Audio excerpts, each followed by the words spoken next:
Hey guys, my name's Alan Newton. I'm here to talk a little bit about myself, among other things. Figured I'd let you know a little bit about me first. Let's just start off with the fact that I'm a big guy. You probably haven't noticed that, but I'm a big guy. But thankfully, I'm big and tall, because that makes a difference. That makes a lot of difference. If you're big and tall, people look at you differently. They're like, oh, this guy's he's big, but he's tall. And they'll tell me that, hey, you're a big guy, but, you carry it well. I'm like, yeah, you should have to carry this for a while. Talk to my knees about that. But that's all right. At least I get to be tall, and that makes a big difference. It does. It makes a huge difference. We've actually got our own clothing now. We've got big and tall clothing. I get a little frustrated sometimes when I go to that section because they have the big and tall clothes. That's great. We didn't used to have that. Somehow it used to just be big clothes, and the shirts would come to about here. We'd never get to cover the really big stuff, the big belly part up here. And so now we have big and tall, which is nice, but I go there, and I guess I must have misunderstood. I thought big and tall meant always big and tall at the same time, but I get there and I find like 5XL, 6XL clothing that's not tall. That's not big and tall. That's just big. And I just feel like big and tall should have big and tall. Maybe they should have a section for big. I know the ladies, and I think they've changed the names for this through the years as well, but you have to be a little careful when you tread on this ground, of course. But it seems like that's now known usually as the plus sizes. I'd be okay with men's plus size for those guys. And when I say those guys, I mean big but not tall. I feel terrible for them. They get a lot of ridicule because they don't have any.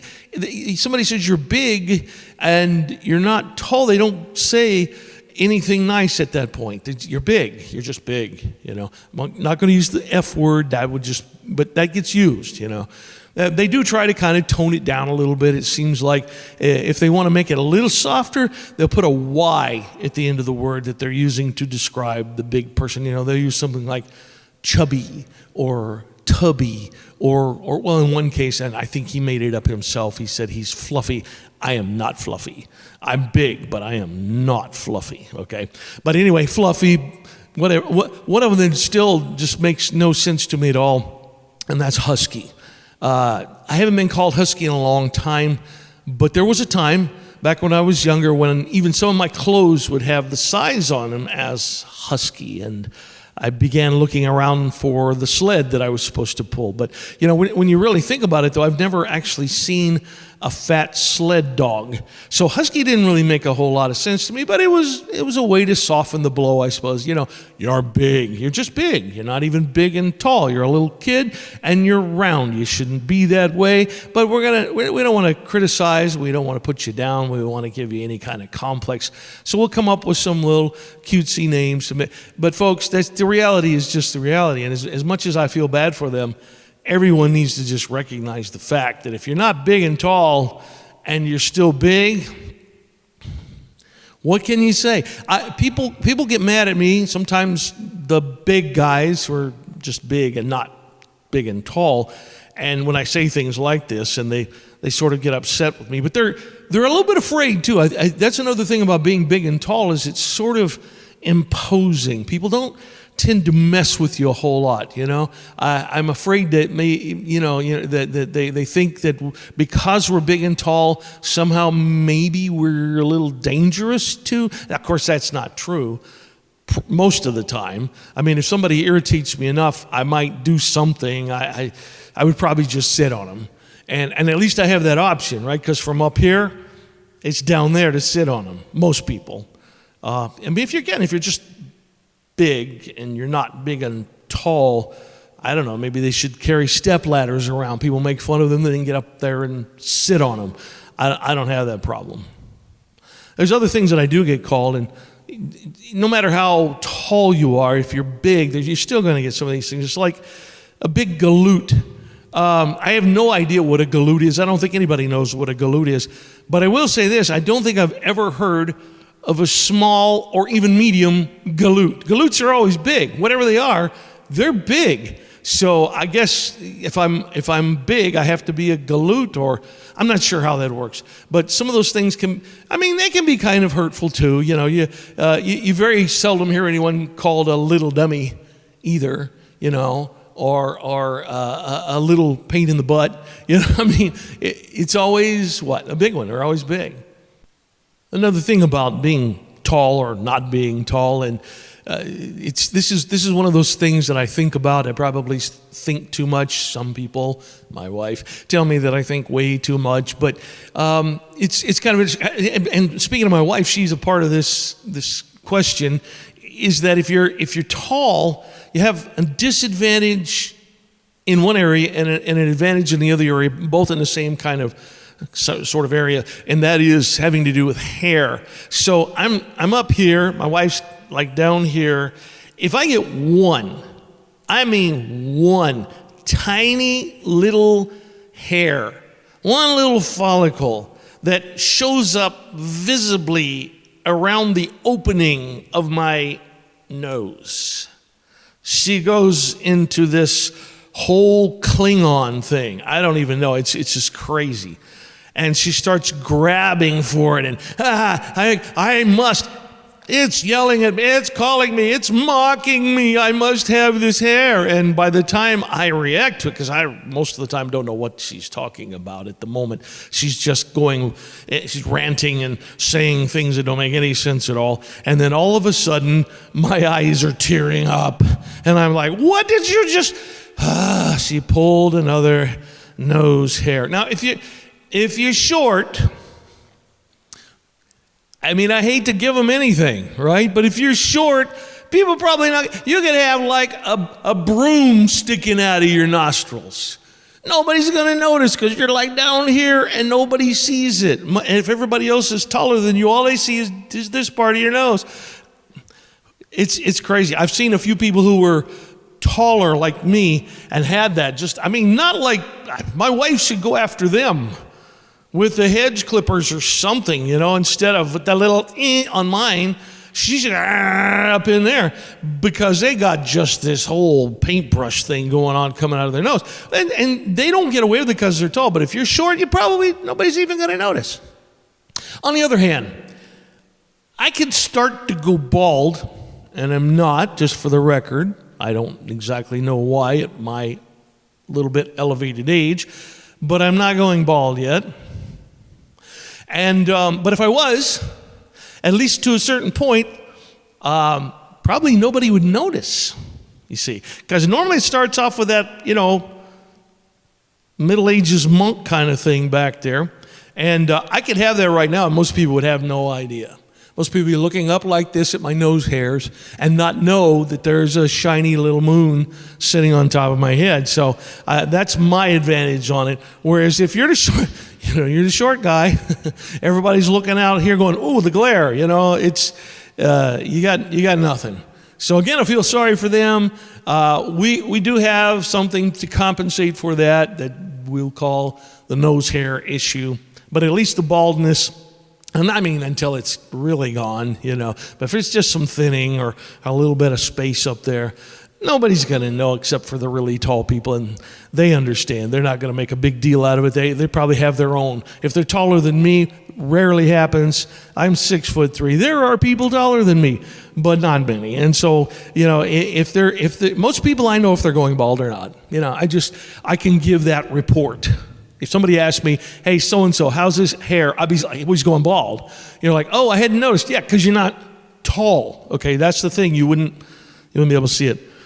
Speaking of hair, let me just give a piece of advice to anyone who does a lot of traveling, all right? And I've done a lot of traveling in my life, but this is some real important advice for men in particular, and that I learned through the years and through the events that took place, through the hair situations that took place. Never, ever get a haircut on the road. Just don't do it. Now, you're saying, well, that shouldn't be such a big deal. I'm not that particular, obviously, about my coiffure. I am get it fairly straight, get it short as I want it, more or less. It can be a little longer, it can be a little shorter. I'm not that picky. I'm really not. But a hack job's another question, And you go on the road, and all of a sudden, you feel like you need a haircut for whatever reason. I've got a meeting tomorrow. I should probably look my best. It's getting a little shaggy, whatever. And you go, and you're somewhere that you've never been before. And you go and you find a barber. Now, these days, you might go online and get reviews or whatever.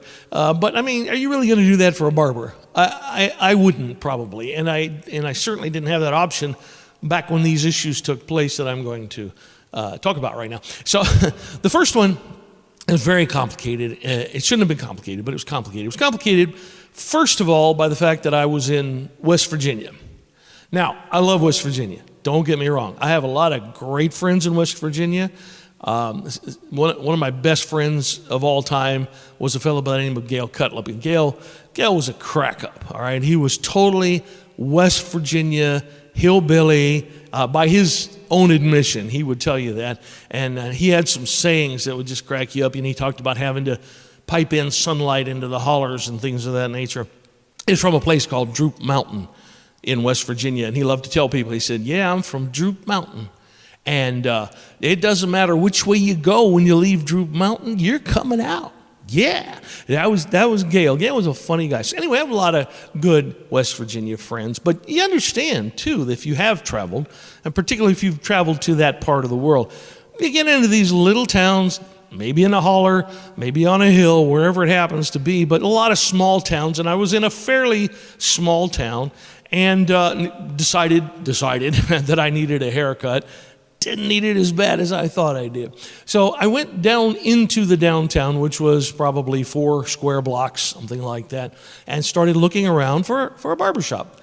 And I found one. Big plate glass windows across the front and side, good-sized room, and a sign that said open, with the big on the outside barber pole. And so I go up, and I'm looking inside, and there are a couple of barber chairs. But I don't see anyone. I don't see a customer. I don't see a barber. I don't see anyone at all. So I was a little taken aback by that, but I'm like, well, I need a haircut. Let's see what's going on. They must be just in the back room or something like that. So I stepped up, opened the door, and sure enough, I heard someone from the back, and they're saying, hey, I'll be right out. Female voice. I'm like, okay, cool. No problem. I've had female barbers. I'm not that much of a sexist. I can handle that. It's not a big deal, right? And so I waited a moment, standing there, looking over the place. Everything looked okay, Wasn't too scared yet. Didn't hear any banjo music or anything like that. And West Virginia, okay. So pretty soon this gorgeous, very young lady stepped out of the back room, all right? Gorgeous, voluptuous, typical what you would think of in a little West Virginia town, I suppose. All right? We have a kind of a caricature, of the older West Virginia type woman, or man for that matter, with very few teeth, sucking on a corncob pipe, whatever. Not the best looking people in the world at that point. They've lived a hard life, okay? This one hadn't started the hard life yet. If she was over 17, I don't know. She was right up in that area, wearing a little summer dress, kind of with the little fluffiness up on the shoulders, a lot of cleavage. The dress came down to, well above her knees, let's put it that way. And big smile on her face, just as happy as she could be to be there in the barbershop and have a customer seemed to really perk her up too. Oh, hey, you need a haircut? And I'm like, my moment of hesitation happened right then. I was thinking, this young lady, how much experience could she possibly have? I doubt she's been to barber school at that age in this place. But it's like, there's another thing that took over. And we won't get into the details of what that is. But yeah, it's like, I'm going to spend some time here if I can. Sure. Okay. So I'm like, yes, I would like a haircut. That's what I'm here for. Haircut. Yes. Okay.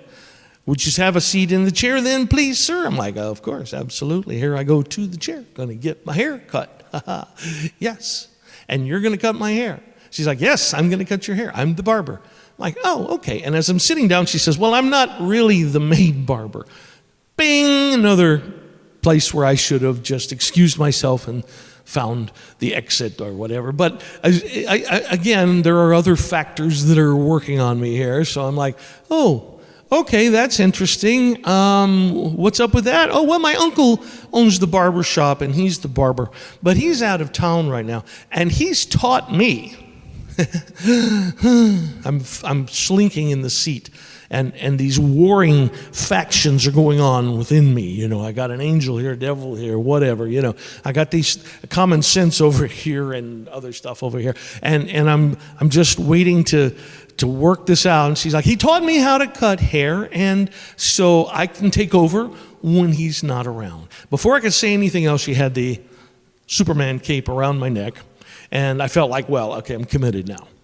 What am I going to do? I'm going to get a haircut. How bad can it be? Don't you hate it when you make those comments? How bad can it be? Yes, okay. So how bad could it be? Not much worse. To be honest, not much worse. It was a total hack job. But the experience, I have to say, was pretty pleasant. I'm not going to lie about that, you know. She's chopping around up there doing her thing, and then she gets to where, I need to trim a little bit on the front. Did I mention that I'm big and tall? So she's not so tall, not overly big either, nicely big, but not overly big. And so she comes around to the front, and she has to lean way in over me to get to the front part of my hair. And I thought I would have a heart attack. I'm like, you're going to die from getting a haircut. Who's going to ever believe that I'm sitting in a barber chair and I die of a heart attack? You know, they're going to like, something happened. Somebody killed this guy. Well, it would have been true in a sense, because here I had literally this beautiful cleavage with my nose stuck right between it as she's, it was a horrible experience. Sweat was pouring off me. The air conditioner was running. It didn't matter. Anyways, I got out of there and got my hair cut, paid her, stammered my way, and got out the door and almost tripped on the stairs going down. And it was, a whole thing. Got myself calmed down over the period of a few minutes. And then I looked in the mirror. Oh boy, now what? None of the other had even occurred to me back there sitting in the chair. She did the whole thing, spinning around. How's that look? I'm like, it looks great. Everything looks wonderful. I have no idea. Not a clue. All right? So I get out into the car and I drive, and I'm traveling with my family. So I get back to the place where we're staying, and I walk in, and my wife says, "What happened to you?" I couldn't tell her the whole story, obviously, so I just said, well, I got a haircut. So that was the first big trauma that I had, getting a haircut somewhere else on the road. The other one that just really marked me, there've been a few issues here, and there've been some not great haircuts. But the next one, I think, traumatized me even more, to be honest. I was somewhere, don't even remember exactly where, and that was so traumatizing. I kind of blanked out. I went in, it was a guy, no big deal. There was none of that stuff going on this time. And there were several barbers in there. It seemed like a pretty reputable kind of place. Pretty normal sort of situation. And the guy starts giving me the haircut, blah, blah, blah, blah, blah, blah, blah. Everything's cool, right? And all of a sudden, we're getting close to the end of the haircut, and he sprays something in my hair. Now, I've had haircuts where people sprayed something in my hair, but it was always water. Okay, you got to understand, I'm a really simple guy. See? Simple. I don't go for all the weird stuff, and he sprayed something in my hair, and I just assumed it was just water. There was an odd smell in the air, odd to me, kind of perfumey. I don't really do perfume, so anyway, he sprayed something in my hair, and then he did one last thing before he took the cape off of me. And I can only describe it as a flourish. He did a flourish in the front of my hair. Now, if you've looked at me for a while here, you realize I'm not really a flourish kind of a guy, right? Boom, straightforward, cut it, wet it. If you have to, comb it down, be done. I'm out of here. This guy did something extra. And he did the old spin around, look in the mirror, and he's like, how's that? And I almost fell out of the chair. I was looking at me with this thing, whoop, like this, coming up out of the front of my hair. Never had that before in my life on purpose. All right, I might have, not combed it or got out of bed, laid on it weird or something, and it would whoop. And this was like right here, not that big, obviously, but it was this thing right on the front. Like I say, the only way I can describe it is a flourish. But I mean, I'm sitting here and I'm like, I don't want to make a scene, And I'm like, no big deal. I'm not saying this, but in my mind, I'm saying, no big deal. I'll get out of here. I got a comb in the car. I'll unflourish the thing. Everything will be fine, right? So, pay them. I said, okay, it's good, fine, great, wonderful. Give the man his money. Give him a little bit of a tip, just because, I'm never going to see this guy again in my life. What is it about tipping anyway? You're in a place you're never going to see this person again. I understand, a lot of people live off of tips, and I want to be nice to them. I really do. No matter where I am, I try to be a good tipper. But this guy's probably making, I know he's making good money because I know the price of the haircut, all right? So why am I tipping this guy who's already getting paid decent to do his job? I don't know. It's a thing. If it's somebody I'm going to keep going back to, I'm going to give them a tip so they keep doing a good job and doing it the way I want it. Okay, fine. But this guy, I'm never going to see him again. But I still feel the compunction to... It's a guilt thing. I give him a tip, all right? On top of paying a ridiculous price for a haircut with a flourish that I did not ask for, okay? I want to make that very clear. This was non-consensual. This flourish was imposed upon me against my will. I did not ask for it. I did nothing to indicate. I didn't dress like I would want to have a flourish. Nothing.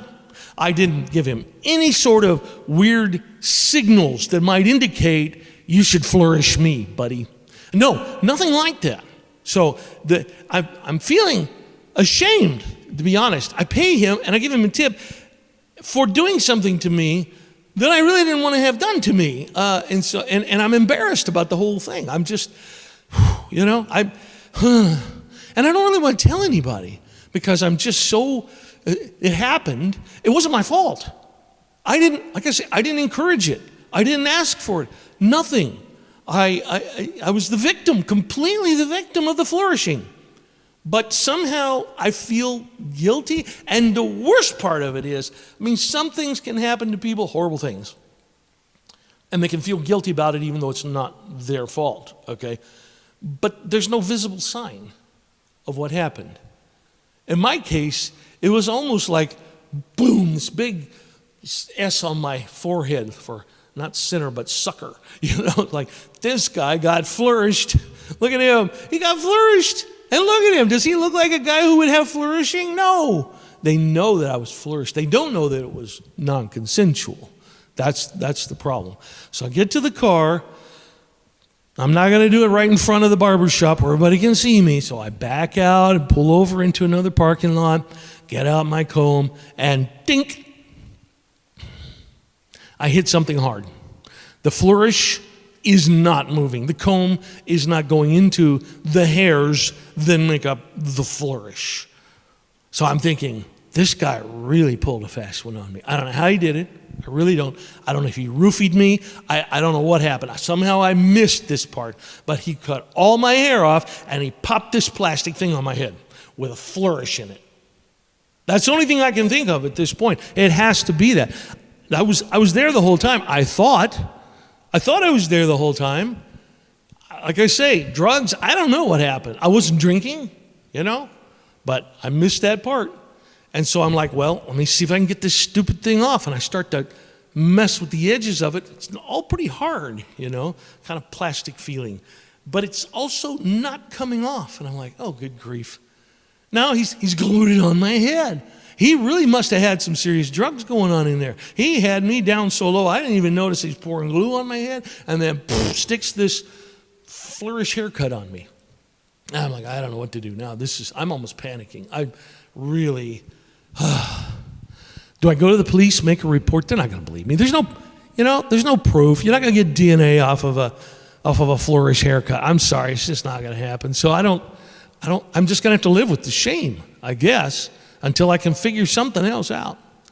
So on the road again, as I say, so I go back, and this time it was just my wife and I, and we're in a hotel. We're in a hotel, and I go into the hotel room, and she starts just laughing, almost falling on the floor, rolling. She's never seen me flourished. She's no context for this. She's like, what in the world have you done?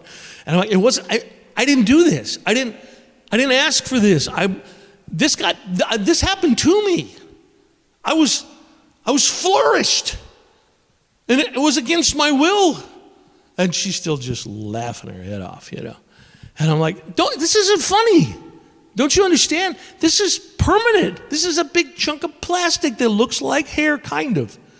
And she's just laughing and staring at me like, you idiot. And I'm like, help. I don't know what to do. I'm so ashamed. And she finally maintains her composure for a moment, gets up, and begins to try to talk to me. And she's just giggling the whole time, just trying to get through it without giggling. She's like, you idiot, that's not plastic, that is still your hair. I said, how can it be it's hard. And she's like, they put product in your hair. Now, I know the word product, okay? Something that's produced is a product, fine. I didn't know that there was a thing that you could put in one's hair that was also called product. This was my first wife. She passed away a few years ago, and it's good comedy material, I know. But anyway, just to say, she's not my wife now, and that will come into the story in a moment. But she was a simple lady. She was beautiful, naturally beautiful, didn't have to do a whole lot, didn't have to do anything, but she did very little as far as decoration or whatever. And so I'd never been exposed to product through her. She had shampoos, she had deodorants, she had whatever, a little hairspray, I think, whatever. But product, that was never something that came up. But she told me they put product in your hair, and I'm like, can I sue them? And she said, I don't think so. I don't think that you'll be able, still trying not to giggle, I don't think that that's going to happen. I don't think you're going to be able to sue anybody over this, but don't worry about it. I mean, what do you mean don't worry about it? I'm stuck with a flourish for the rest of my life that I didn't ask for. She's like, no, it's not going to, chuckle, not going to be there the rest of your life. Come to the bathroom, we will take care of it. And she did, of course. You know this because you're not an ignorant bumpkin like I was. And she takes me in and washes my hair and gets all the product out of my hair. And boom, we get it to lay down. And the haircut actually turned out to be not too bad. But boy, was that a scare. That was very worrisome. So I say all of that to say, be careful. I don't know who you are. I don't know if you're a product guy. I don't know. But get a haircut before you go on a trip. All right? Just make sure you get a haircut before you go on a trip. So as I said, I'm married for the second time. My first wife passed away, loved her dearly. We were married for 42 years and had a great marriage. This lady that I'm married to now, also just an absolute gem. I'd known her for a long, long time. When we met back up, I didn't even realize that she was divorced. I didn't know what her situation was. We talked through the years here and there, but I hadn't seen her for a few years. And things clicked, and here we are. We're married now. Wonderful, wonderful woman. Wouldn't trade her for anything in the world, but different from the first one in a number of ways. One of those ways has to do with a thing called product. I still, until I married this lady, Kim, I still had in my mind that product was this thing that goes in your hair to turn it plastic. That's all I knew of product. Like I say, my first wife, my late wife, very simple. There weren't piles of things in the bathroom and up in the closet and in this shelf and you get the gist that I'm saying. There are now piles of things on the bathroom sink and in the closet and on the shelves. There are so many things. The first time I saw all of the things, I had to ask. I'm like, what are all these things? I said, I recognize some of them. There's soap over there, I think. It's got a little bit of weirdness to it, but it seems like maybe soap. That is deodorant. I know that's deodorant. I recognize the name and everything. That's a toothbrush, right? Yeah, toothbrush, okay. So, the joke that my West Virginia friend used to like to tell too, he's like, you know that the toothbrush was invented in West Virginia, don't you? And I'm like, no, Gail, I didn't know that. How do we know that? And he said, well, if it was invented anywhere else, it'd be called the teeth brush. Just one of the jokes he loved to tell. Anyway, so all of this stuff is in the in the bathroom. Well, there's some in the bedroom too, but mostly bathroom, shelf over here, everywhere. Everywhere. I saw bath bombs. My late wife did use those sometimes, and the tub never exploded, so I wasn't super worried about them, although the concept seemed a bit odd to me, but that's fine, whatever. You do your thing, do your girl thing. Bath bombs, I never imagined there could be the variety of bath bombs that my new wife Kim had. I want to call them flavors, but that's not right. The scents of the bath bombs are just like limitless, apparently. There's like Red Robin, cinnamon, I don't even know. There's every kind of thing that might be a scent. To be fair, a lot of them start with vanilla or end with vanilla or have vanilla in them somewhere. There's just a lot of vanilla going on. Not much chocolate from what I saw. They may look like chocolate. Come to think of it, I think there was one that was sort of hot fudgy or something like that. Anyway, but those were like, as much as I will never consider that to be normal, it wasn't the weirdest thing to me in the world, but there was other things that blew my mind. And when I asked about them, she's like, that's product. And I went, no, sorry, that's not product. And she's like, yeah, all this stuff is product. I'm like, you putting all of this stuff in your hair? Like, no, not all of it goes in my hair. Some of it does. I said, no. Look, I'm pretty stupid, I know, and I'm pretty, backwoodsy and whatever, simple guy. But I know what product is because I've experienced it. She says, what are you talking about? You've experienced product. So I told her the story about the West Virginia haircut. And she had pretty much the same reaction as my first wife, the rolling on the floor, laughing, and trying to talk through the giggles and all of that kind of thing. But anyway, so then she says, but stop. Stop telling me these stories. You idiot. This is all product. What you had was just one kind of product. And I went, oh, no. There's more than one kind of this horrible thing that almost changed my life forever. Alan, all of these things are in the category of what we call product. So I began looking through them, not with her there, because I didn't want to be embarrassed again, but trying to figure some of them out, trying to figure out what they did. Most of them I could get some kind of idea. Some of them I kind of figured out. Some of them cracked me up. I got to tell you, and this is probably the most normal thing in the world to you. I don't know, but when I came across body butter, I lost it.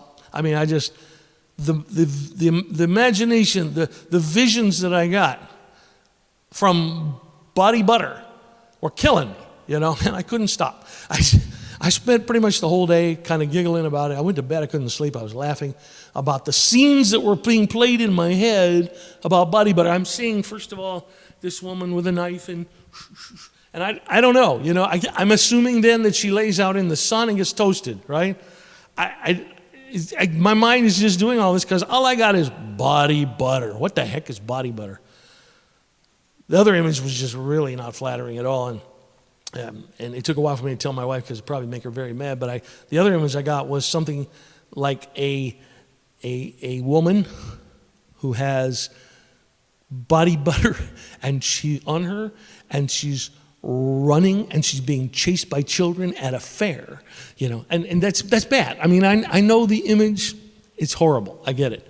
But so this was my first introduction to other types of product. So after I found out about the whole body butter thing, I started looking a little bit more into the product that she had, and I didn't see this one because it was in her bedside stand. One night she's putting on something on her lips. Okay, whatever. You need something to keep your lips moist. That's whatever. But I couldn't help myself. I'm just kind of this way, and I'm very curious. And so I'm like, so what exactly are you putting on your lips there? I mean, self-defense. And in my own defense, you kind of got to go, I might want to be kissing those things before I go to sleep. I'd like to know what I'm getting into, if possible. You're putting something on there. Is this something that I really want to have transferred onto my lips? Is this? I don't know. So what's the deal? What are you putting on your lips? And it was, now I may get the order of these words wrong. You'll have to forgive me if that's the case. But it was something like lip sleep mask. I know those words were involved in there somehow. There might have been an overnight or nighttime instead of the sleep thing, but I'm pretty sure it was lip sleep mask. And it was it's one of those moments again where I just lost it. I just started laughing, laid over in the bed, cracked up, and she's like, "What are you laughing about now?" She doesn't know why these things tickle me, I guess. But I'm just like, well, okay. I mean, I guess it makes sense. Your lips are probably very sensitive to the light, and you don't want the light to wake you up if they hit your lips, right? I mean, because I'm imagining on a plane, or some people even sleep with the mask on. And this time we're putting a mask where I'm seeing the COVID mask, but not over the nose, obviously, just covering down here. So you need a mask over your lips. That did crack me up. I'm sorry. But that's product. Like I say, I'm becoming a little more familiar with product, but I'm still pretty much a novice in that area. I thought, all right, that's it. That's the limit. That's as crazy as this stuff's ever going to get. And so I went on the internet. I'm just going to bring this up here to look at it a little bit real quick here. I want you to understand this is real. Okay, this is not something I'm making up. So we have masks, every kind of mask you can imagine. I even saw my granddaughter the other day with one on, and it was bizarre. I mean, she looked like something from a sci-fi movie or something, but that's whatever. Sorry. Then you have Spectral Light Face Wear Pro Mask. That doesn't sound so crazy, but Spectral Light, it seems a little weird. But anyway, here's one that I really enjoyed. It was called Mega Babe Latouche Clarifying Butt Mask. It's a mask, but this time we're going to a different place with it. Just pretty insane. You should look them up because it's pretty amazing. Some of the things that you find. I'll leave some of them for later. Some of them get into the latter part of what I'm going to be doing here, which gets a little more R-rated instead of what we're doing right now. So just wanted to make you think about something here, just something a little extra. People say things all the time, right? And a lot of times people have these sayings, and we just let them go. We're like, oh, yeah, that makes sense.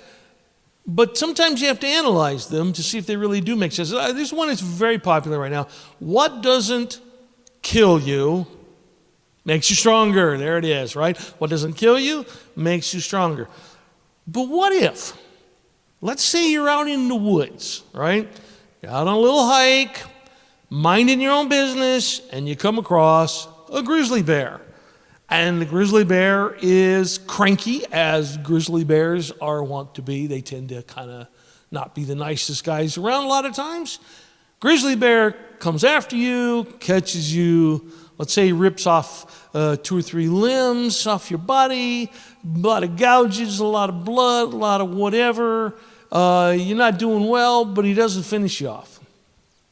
What doesn't kill you, in this case, makes you a vegetable, right? Or whatever. Does it make you stronger? I'm thinking no. So let's just be honest about the expressions. Remember, they say this, but what if, right? Okay, so enough of that kind of crazy stuff. I mentioned that I'm married for the second time, and I love my wife dearly, and I've learned a lot of things from her, especially about women's product, but not just that, but a lot of things, and she's opened my eyes to pretty much to a whole new world of things. But I got to say, I am so thankful to be married, to have been married the first time, but be married this time. And this time there's some different reasons why I'm really grateful to be married. At this age, I can't even imagine the concept of trying to date. It just would blow my mind. If I got out there and some woman actually said, yes, I'll go on a date with you, I don't know if I could be thinking about getting into her pants. I'm having enough trouble getting into my own. You know what I'm saying? It's just, I think, are common to basically to all women. I could say the same thing about men. They accuse us a lot of times us men of not being able to multitask, and women are very proud of being able to do 2 things at once. My opinion of multitasking, from what I've seen through all these years of life, is pretty much that you do several things crappy. So I try to take the position of let's do one thing at a time, do it well, move on to the next, and I feel like I'm more productive doing that. Whatever. My wife, this wife, she just really got on me for a while about you need to be able to multitask. You're only doing one thing, and you could be doing this while you're doing that, and doing this while I'm doing that. And I'm like, all right, let me think about it. Let me see if I can figure out how to do that. So, sure enough, one night, started making love to her, and I told her I'm doing it, and she's like, what are you talking about? I said, I'm multitasking. I'm thinking about somebody else. That didn't go over. No, that didn't go over well at all. Not well at all. You get older too, and you have these issues. One night I had to take, I didn't have to, but I decided to take some Viagra. Got stuck in my throat. Gave me a stiff neck. So my wife, being the sweetheart that she is, she's like, you want me to rub it?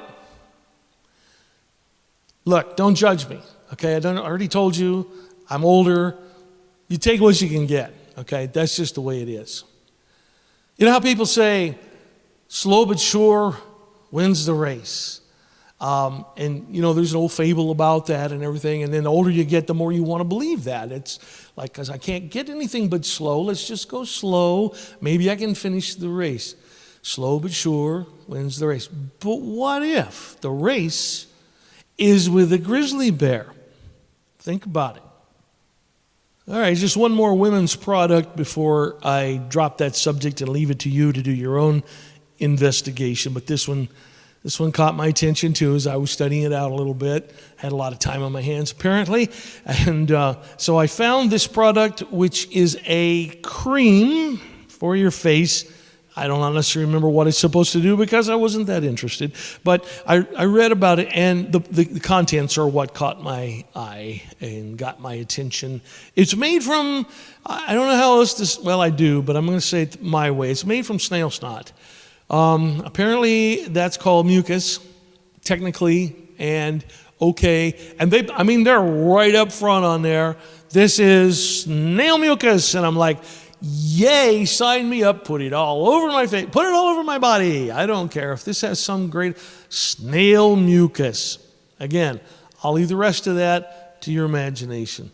My wife and I are both very much music lovers. We listen to a lot of music, do a lot of karaoke and stuff like that. I've been involved in music in a small way pretty much all my life. Sometimes I tend to listen to older bands.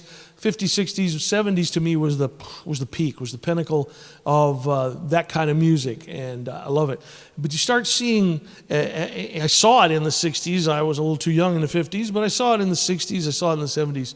some of the ways that the different groups named themselves, and sometimes you just have to kind of wonder, obviously we got a whole lot of bands that are named after animals. I mean, things that leap to the mind are the Beatles, though they spelled it differently. Still, we understand a Beetle's a bug, so they named it after that. You had the Monkees. You had this. I guess this counts as an animal. Def Leppard. Okay, the word leopard's in there. All right, whatever. You have a lot of these ones like this. Three Dog Night. You have a lot of groups that named themselves after animals. You even had one group that was like, forget it. Too many. It's just too hard to try to figure out all the different animals and pick one out. We'll just call ourselves the Animals. There it is. Easy peasy. Then are the ones that went with locations, and some of it you kind of get some of it. Boston. Guess where they're from? Doesn't take a rocket science. Some other guys out west are like, our cities are small. We're not going to just take a city. We're going to do the whole state. We'll be Kansas, right? Big city though, Chicago. All these place names that people have used for their. And then there's one that were like, none of that's big enough for us. We're going to cover this whole thing. America, all right? So, all these weird names. So going back to the animal names, one of the groups that it's definitely one of my favorites, maybe my favorite of all time, I don't know, but at least one of my top 5 for absolute certainty, and that's the Eagles. Fantastic. The music, the lyrics, the harmonies are just out of this world. But where'd they come up with a name like that? I did some research, and there's an interesting story behind it. So Don Henley, of course, one of the founding members of the group, and then there's Glenn Frey, another founding member of the group, and they hung out a lot together. They had an apartment together in California. All of this stuff, of course, happens in California, which explains a lot when you get down to the end of the whole story. There's a lot of things going on in California at this period of time, and they're in that whole scene, and they're trying to develop their sound, and they're actually doing backup work for Linda Ronstadt, and they're going to come out and do their own thing, become their own group. And as they began to try to figure out a name for the group, Don Henley was, he's always the more cerebral kind of guy, the real thinker, and we don't know what enhancements he may have used to do his thinking. We know some, but in this particular case, I don't know for sure, but almost certainly he had a little help, a little assistance when he came to this epiphany, if you will.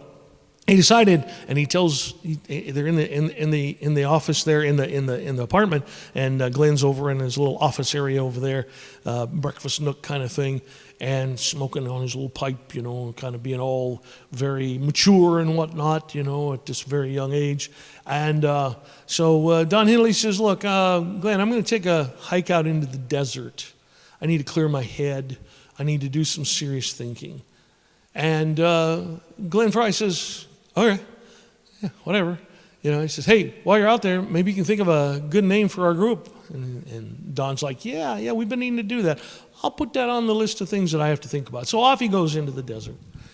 And he kind of gets turned around, which is pretty easy to do out in the desert, California desert. You got all the arroyos and the hills and the, things that start to begin to look all the same. And he's wandering around out there, and he ends up wandering out there for a few days. And as he's out there, he's getting baked by the sun. He runs out of water. He's starting to get delirious. Whatever he's taking probably isn't helping with that process either. But as he's doing it, this huge bird flies over top of him, and he sees the shadow coming along, and his mind is trying to piece all this together and try to make some kind of sense out of it. And as it comes over, as birds often do, it let go with a big right on top of his head. Big bird, big plop, right? And he's already stripped down to very little clothes. At this point, he's all he's got on left is like a pair of shorts because of the heat. And he takes off his shorts, and he tries to clean this off, and he's just making a bigger mess with it. He ruined the shorts. Everything's just a mess, and he's just delirious. He's just out of his mind, just totally upset. And he just throws the shorts away, and he's standing there buck naked in the desert, and he finally kind of gets his head cleared up a little bit, and he looks over, and he thinks he recognizes a hill over here. So he goes over, he comes over the top. Sure enough, there's the apartment just on the other side. And he goes walking into the apartment, and he stops and looks over at Glenn, who's again sitting over there in the breakfast nook, pipe in his mouth, and Glenn barely glances at him and then goes back to whatever it is he's doing. And Fry says, not Fry, I'm sorry, Henley says, hey, I got a name for the group. And he's like, okay, that sounds good. He said, well, there was this huge bird that flew over me and I had an epiphany.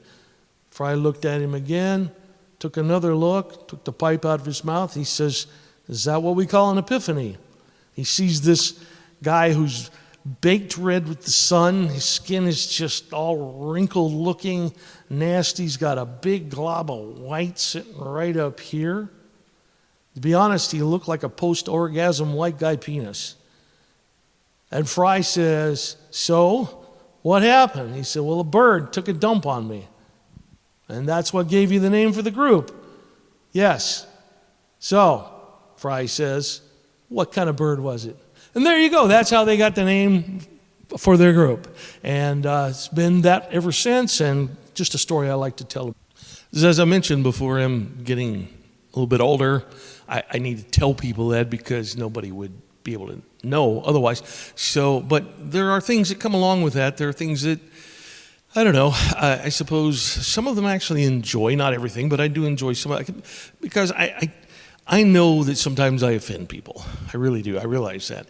And I just, the older I get, the less I care about doing that. It doesn't matter to me so much. So, I mean, there are things as you get older, you have your own life experience, you think back on the way things were, the way that you think that things probably should be. I don't know, those kinds of, and some things are confusing to me. And I have to be honest, and this may be one of those that's offensive to some people, but as I said, I'm getting to the age where I can pretty much say what I think, I think I can. I'm going to, anyway. And the whole thing about guys wanting to be girls and girls wanting to be guys, there's so many things that confuse me about that. I mean, I'll just start with the pronoun thing, but I'm not even going to really address it because what I'm going to say is I don't get it. I'm not going to get it. I'm not going to try. If I perceive you to be female, I'm going to probably use those pronouns I've always used for that and vice versa. But anyway, that's just one of my confusions. I have a lot of confusions about that. Another confusion that's always given me a lot of trouble is when someone talks about a trans man or a trans woman, and just to be honest, I can never remember who's going from where to where in that situation. Are you this and becoming, I don't know. All right, if you're a trans man, are you like man going to woman, woman going to man? I get that very confused. So I've developed my own system for understanding that. The problem is I need to get other people on board. If other people will use my system, the whole world would understand this a whole lot better. So even people who are like, trans, whatever you call yourself, not necessarily a trans person yourself, but you're like really promoting this movement and trying to help it out. Let me give you just a little help. Maybe this will help. I don't know. Like if someone told me, okay, there's a dude, all right, and he's going to go whatever, snippety, hormonally, whatever, I don't know, however he gets there, he wants to become a woman, all right? So somewhere in that process, I think he should be called a werewoman, all right? We probably don't need a full moon or anything like that, but if he's transforming from man to woman, to me that's okay. I'm going to call that a trans woman, and vice versa. If it's a female person and that female person, because I can't do the pronoun thing, wants to become a man, and somewhere in that process we get boom, wereman. All right. Now I understand I'm probably the only person in the world who's looking at it that way. But you got to admit, if everybody started doing that, it would just clarify things. It would make things a whole lot simpler. At least for me, I would know where you're coming from, where you're trying to get to. Having said that, I also know it's not gonna happen. Okay, I mean you can do all kinds of weird things. You can do stuff to your body. You can do stuff to your chemicals. All those things are whatever. You can do all that stuff you want to do. But let's just be honest. There are differences between men and women. Some things are just very obvious. Other things run a little deeper. I believe I've figured out, honestly, I've figured out the whole trans movement, though. It can be boiled down to one thing. Everybody's trying to avoid PMS. That's right. Everyone's trying to avoid PMS. So if you're female, this is probably the more obvious side of it. If you're a female and you can get enough hormones, whatever, that make you no longer have that stuff, PMS, right? You got over, right? You have escaped the curse, okay? Now, on the other side, if you're a dude, listen, follow me now, and you become a woman, assuming that were possible, but whatever, you do whatever you can to become a woman, and now I'm guessing, I don't know if you're automatically going to be like attracted to men now. I'm assuming, again, I have to go back to the old norms, I guess. It was if you're a woman, you're attracted to men. So now you're a woman, or at least you're a werewoman, whatever. Okay, so you're attracted to men. That means you're never going to be living with a woman, huh? Right? Follow me. You following? You don't have to put up with PMS that way. So both of them get out of it. Now, okay, trans, no PMS. Okay, there's another group, of course. There's the gay guys. They also, and I'm not going to say it's the only reason, but I have a feeling there's a strong motivation here. If you're a guy and you don't go werewoman, right? You stay on the guy side, but you don't go with women, okay? Also no PMS. So you got over too. There's this one group here that gets left out, and you can see where it's going, right? There's one group, and I feel really bad for them, but let's just face it, the lesbos are still having to deal with PMS. In fact, they're probably going to have to double up on it. I don't know why they'd ever want to be, everybody says, okay, they don't choose it, whatever. I don't know. I feel bad for them in a way, honestly. I think they got left out, honestly. They're the ones stuck with all the PMS in this situation. And the heteros, of course, Obviously, us hetero guys, we still like the girls, and we're going to put up with the PMS because, I told this to both of my boys when they came of age. What you need to understand is a woman is just a pretty bag of hormones. So just deal with it, move forward, take the good with the, other stuff, and life can be fine. All right. So those are things that, the way I understand them, I hope it helps someone. Again, if people will get on board with the wereman, werewoman thing, it'd be very helpful to me at least. So I'm just asking, maybe you can kind of help me out with that. The other thing about getting older and the whole thing, you can look back, right, and see changes throughout life. But some things do stay pretty constant. Again, as I said, men and women, there are differences. And I don't think snip, tuck, hormone is really going to change all that. There's a mentality thing that's going on. For example, just to give one example. If you're talking about sex, of course. Women, this is not to be offensive in any way, although, again, if it is, whatever, I'm old, who cares? But it's not. I don't mean it to be, I just mean it to be explanatory, all right? And for some of you younger guys, this will help you out, if you realize this. Women sexually are like camels. Think about it. I'm not just talking about the fact that they have the two humps or whatever. Nothing. It's not just a physical, there's no appearance thing involved in this analogy, all right? But women are like camels. Here's the deal. Camels do not hate water, okay? They don't. In fact, if you see a camel at a water hole, probably going at it real hard. They enjoy some water. They really do. They get into that water. You go to any whatever, oasis, water hole, whatever it is, and the camels are having a great time with the water. But then, okay, don't need water for a while. That's women. It's like, I got it, it's cool. I'm talking in general. Obviously, there are exceptions to all of this, but in general, women then are like, I've had a good drink. The camel's had a good drink. I won't need any water for a while. I'll be perfectly fine. Men, on the other hand, I would liken men more to a wildebeest. Now, that's kind of a weird name anyway, right? I think it's like one of those where somebody just cheated when they made up a name. They go to Africa and they see this very strange looking creature and they ask some of the local guys there, what is this called? They go, gnu.